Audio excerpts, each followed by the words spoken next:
Setelah pelaksanaan sistem penerimaan murid baru, pemerintah Kota Pontianak membuka pendaftaran untuk pemenuhan daya tampung sekolah. Penerimaan ini khusus bagi siswa yang belum diterima di semua sekolah pilihan jalur domisili. Sistem penerimaan murid baru atau SPMB tahun ajaran 2025-2026 untuk tingkat SD dan SMP negeri di Kota Pontianak telah selesai dilaksanakan pada 21 Juni 2025. Masyarakat dapat melihat nama calon murid yang lolos di situs SPMB atau datang langsung ke sekolah. Usai SPMB, Pemkot Pontianak membuka pendaftaran untuk pemenuhan daya tampung sekolah, khusus bagi calon peserta didik yang belum diterima di semua sekolah setelah pendaftaran jalur domisili.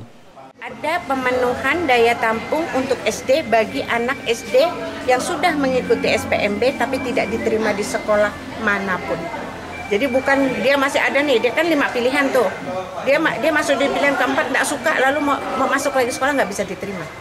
Tapi kalau mereka sama sekali anak itu tidak dapat, dia bisa memilih di sekolah yang masih ada daya tampung. Ya, gitu. Prioritasnya tetap anak Kota Pontianak? Kota Pontianak, Pak. Karena mutasi kan sudah ada 5% udah kita lewatin ya. Bukan mutasi, maksudnya 5% dari domisili.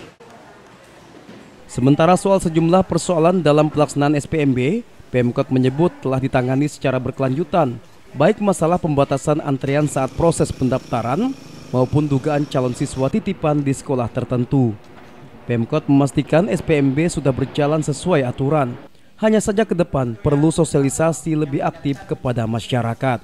Ya, makanya ini perlu sosialisasi secara masif ke depan. Mulai hari ini ke depan ini harus disosialisasikan agar masyarakat memahami tentang tata aturan penerimaan SPMB ini, termasuk masalah domisili dan umur ini.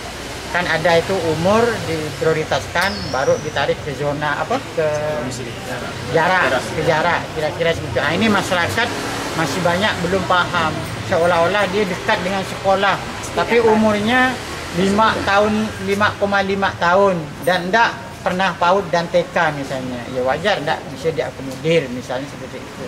Atau dia minta keterangan afirmasi, minta jalur afirmasi, keterangan tidak mampu tapi umurnya tidak nyampe misalnya, atau setelah ditarik jarak ternyata kalah ranking dari calon siswa-siswi yang lain. Sesuai rekap akhir sisa daya tampung sekolah dasar, terdapat 400 lebih peluang bagi calon murid baru tersebar di sekitar 40 SD di 5 kecamatan, kecuali Kecamatan Pontianak Barat. Dion Setiawan, Kompas TV, Pontianak, Kalimantan Barat.